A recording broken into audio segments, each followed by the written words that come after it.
सौरभ जोशी की शादी ये किससे होने वाली है। और ये कार्टून्स के एपिसोड्स के स्टार्ट तो बहुत अच्छे होते हैं, लेकिन आपने इनके एंडिंग्स को इमेजिन भी नहीं किया होगा। अगर आप इस मंथ में पैदा हुए हो तो आपके लिए मेरे पास एक बुरी खबर है, पर वो मंथ कौन सा है और ये कौन सा फ्रूट है जिसे बस आप सूंघ के अपनी भूख मिटा सकते हो, उसे खाने की जरूरत ही नहीं है कि ये कौन सा फ्रूट है। भाई वीडियो को एंड तक देखना क्योंकि ये गजब फैक्ट से भरा हुआ है। और अभी तक चैनल को सब्सक्राइब नहीं किया तो सब्सक्राइब करके बेल आइकन जरूर दबा देना। नंबर 15, क्या आपको पता है दुनिया का हर एक गोल्ड का टुकड़ा जो जमीन से निकाला गया था आज भी वो कहीं ना कहीं एग्जिस्ट करता है। ये सच है। गोल्ड एक ऐसा मेटल है जिसे ना कभी भी जंग लगता है और ना ही उसकी चमक कभी धुंधली पड़ती है। इसकी चमक ऐसी होती है जैसे ये कल ही बनाया गया हो। गोल्ड के एटम्स इतने स्टेबल होते हैं कि वो हवा, पानी, एसिड, इनसे इसको कोई फर्क नहीं पड़ता। साइंस कहता है कि जितना भी गोल्ड अब तक अर्थ से निकाला गया है उसका ऑलमोस्ट हर एटम अभी भी दुनिया में कहीं ना कहीं मौजूद है, चाहे किसी के रिंग में, बैंक लॉकर में या ओल्ड फोन के मदरबोर्ड में। नंबर 14, सिर्फ 5 में से 1 लोग अपने टोज को अलग अलग हिला सकते हैं। साइंस की माने तो हमारे टो मसल्स एक दूसरे से इंटरकनेक्टेड होता है और ब्रेन उन पे अलग अलग कंट्रोल रखना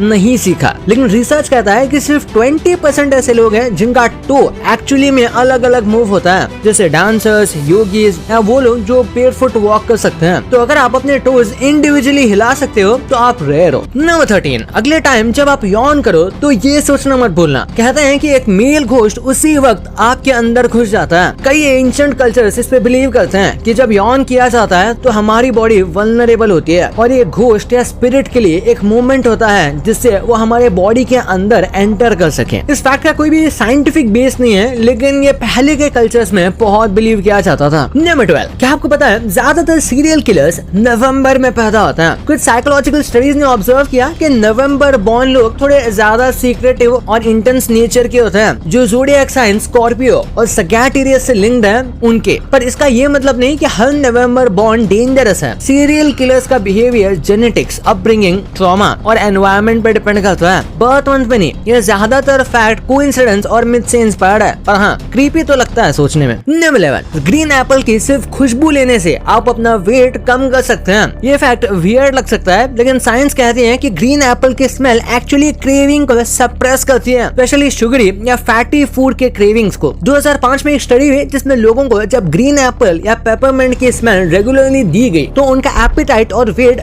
दोनों कंट्रोल में आ गए। नंबर 10, एक ABC बुक है जिसमें दिखाया गया है कि कैसे बच्चे अल्फाबेटिकली डाई करते हैं। एडवर्ड गोरे द गैस्ट्रिलम टाइनीज, ये एक डार्क ह्यूमर से भरा चिल्ड्रंस बुक है जिसमें A to Z तक 26 बच्चों की अनयूजुअल डेथ्स दिखाई गई हैं, जैसे A for Amy who fell down the stage. इसका आर्ट स्टाइल इनोसेंट लगता है लेकिन कंटेंट बहुत डिस्टर्बिंग है। बुक का मकसद द क्लासिक नर्सरी राइम्स के चीयरफुल टोन को डार्क सटायर में बदलना है। गोरे का काम क्रीपी और आर्टिस्टिक दोनों माना जाता है। मतलब ये टिपिकल ABC बुक नहीं है, ये नाइटमेयर्स का अल्फाबेट है। नंबर 9, क्या कभी आपने सोचा है कि इस दुनिया में चीजें लिमिटेड है लेकिन नंबर्स इन्फिनिट। इसका मतलब है चीजें गिनकर खत्म हो सकती हैं पर उन्हें गिन के एक्सप्रेस करने वाले नंबर्स कभी नहीं। मैथ्स में इसे इन्फिनिट कहते हैं और ये लॉजिक बताता है कि नंबर्स दुनिया से नहीं हमारे दिमाग से आते हैं। नंबर 8, ये फैक्ट आपको अजीब लग सकता है लेकिन ये सच है। कई स्टडीज जैसे FBI प्रोफाइलिंग रिसर्च कहती है कि एवरेज ह्यूमन अपनी लाइफ में 16 से ज्यादा मर्डर से मिलता है बिना जाने। सीरियल किलर्स यूजुअली नॉर्मल दिखते हैं तो मॉल, मेट्रो या किसी रैंडम बस में हो सकता है आपके आसपास कभी भी कोई डेंजरस आदमी हो। तो हमेशा याद रखना, डोंट जज a book by its cover. Number 7, आप जब तक ये फैक्ट सुन रहे हैं तब तक मैकडॉनल्ड के आउटलेट से 300 बर्गर्स जा चुके हैं। नहीं समझे? ग्लोबली मैकडॉनल्ड्स हर सेकंड 75 बर्गर्स बेचता है, मतलब हर मिनट 4500 और हर घंटे 2,70,000। मैकडॉनल्ड्स के पास दुनिया भर में 100 से भी ज्यादा कंट्रीज में 40,000 से भी ज्यादा आउटलेट्स हैं। वाह। नंबर 6, जब हम सपना देख रहे होते हैं तो हमारा दिमाग एक अमेजिंग ट्रिक करता है। उस समय हमारी बॉडी टेम्पोरेरीली पैरालाइज्ड हो जाती है और इस प्रोसेस को कहते हैं रेम अटोनिया। ये एक नेचुरल प्रोसेस है जो हमें इसलिए होता है ताकि हम अपने सपनों के एक्शंस को रियल लाइफ में ना रिपीट कर दें। जरा सोचो, अगर आप अपने सपने में भाग रहे हो या किसी से लड़ रहे हो और वो रियल में हो जाए तो क्या होगा? इस वजह से ब्रेन बॉडी को सुला देता है, लेकिन कभी भी यही पैरालिसिस जगते वक्त भी हो जाता है, जिसे स्लीप पैरालिसिस कहते हैं और ये काफी डरावना एक्सपीरियंस है एक्चुअली। नंबर 5, एक बार लंदन का आइकॉनिक बिग बेन क्लॉक 27 27 मई 2005 को रात के 10:07 पर अचानक रुक गया था। कारण था मैकेनिकल फॉल्ट, शायद हीट या स्ट्रेस की वजह से। अगले दिन सुबह तक ये रिपेयर भी हो गया। क्लॉक्स में ऐसे ब्रेकडाउन्स नॉर्मल है, पर ऐसे लेजेंडरी क्लॉक का ब्रेकडाउन ये हिस्टोरिक माना जाता है। नंबर 4, SpaceX ने अपने लॉन्च पैड पर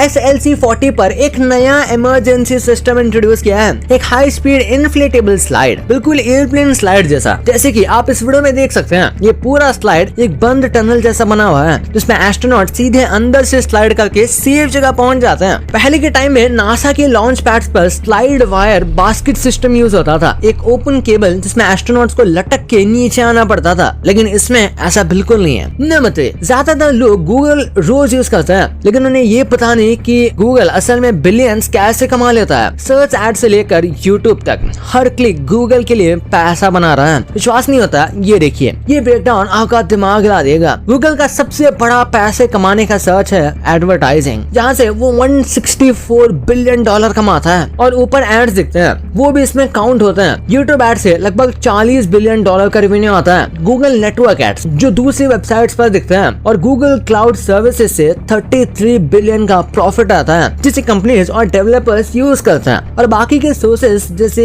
प्ले स्टोर, हार्डवेयर और सब्सक्रिप्शन से 29 बिलियन तक आ जाता है। इन सब से गूगल का नेट प्रॉफिट बनता है $73.8 बिलियन, यानी कि गूगल का हर यूजर उनके लिए पैसे कमाने की मशीन बन चुका है। नंबर 2, हमारे बचपन का सबसे आइकॉनिक कार्टून, चाहे बेंटन हो या Oggy and the cockroaches, Doraemon हो या शिनचैन, उनकी यादें आज भी हमारे दिल में जिंदा है, लेकिन उनके आखिरी एपिसोड्स काफी लोगों को याद नहीं। तो चलिए जानते हैं। 5th पे है बेन 10। बेन 10 के फाइनल एपिसोड में मल्टीवर्स के सारे बेन इकट्ठा होते हैं एक पावरफुल विलन से लड़ने के लिए, और ट्विस्ट ये होता है कि विलन खुद बेन 10 का इविल वर्जन होता है। 4 पे है ऑगी के लास्ट एपिसोड में कॉकरोचेस जैक को इतना तंग करते हैं कि उसे लगता है कि वॉर हो गई है, लेकिन एंड में ये सिर्फ एक प्रैंक निकल जाता है और जैक तीनों कॉकरोचेस को सजा देता है। 3 पे है निंजा हथौड़ी का लास्ट एपिसोड। ये एपिसोड सबसे अलग था। पूरे एपिसोड्स में हथौड़ी दिखाई नहीं देता, और विलन केमुजो, केनिची और यूमिको के बीच मिसअंडरस्टैंडिंग क्रिएट करने की कोशिश करता है, लेकिन हर बार की तरह फेल हो जाता है। 2nd पे है डोरेमोन। डोरेमोन का कोई ऑफिशियल एंडिंग एपिसोड तो नहीं बताया गया, लेकिन एक इमोशनल फैन मेड एंडिंग के मुताबिक डोरेमोन की बैटरी डेड हो जाती है, और नोबिता बड़ा होकर साइंटिस्ट बनता है और डोरेमोन को ठीक करता है। और 1st पे जो है वो है शिनचैन। शिनचैन का सो कॉल्ड ट्रैजिक एंड, जिसमें कहा गया है कि शिनचैन और हिमावारी की डेथ हो गई है। पूरा शो उनकी माँ की डायरी पे बेस्ड था,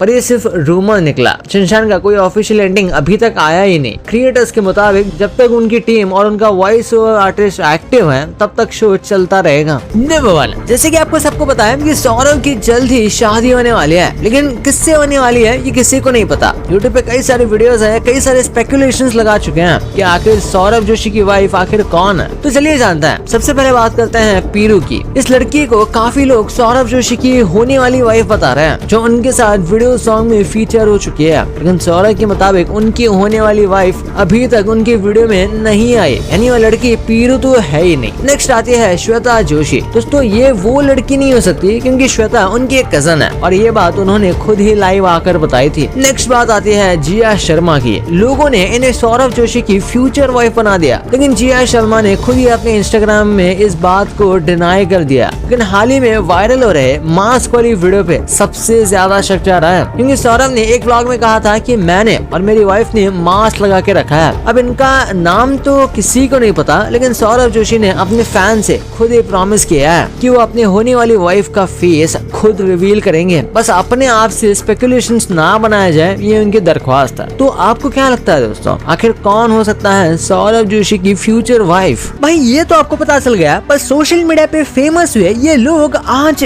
क्या कर रहे हैं? और बचपन में ये जो आप इमेजिनरी क्रीचर्स को देखते थे, क्या ये सच में एग्जिस्ट करते हैं? और कैसे ये जो वर्ड है ओके, इसमें एक पूरा का पूरा आदमी छुपा हुआ है, वो कैसे इस वीडियो में पता चलेगा? तो इस वीडियो को जाके अभी देखो, यही पर है। और अभी तक इस वाली वीडियो को लाइक नहीं किया तो इस वीडियो को लाइक करके चैनल को सब्सक्राइब जरूर कर देना। तो मिलते हैं अगले वीडियो में, तब तक के लिए बाय।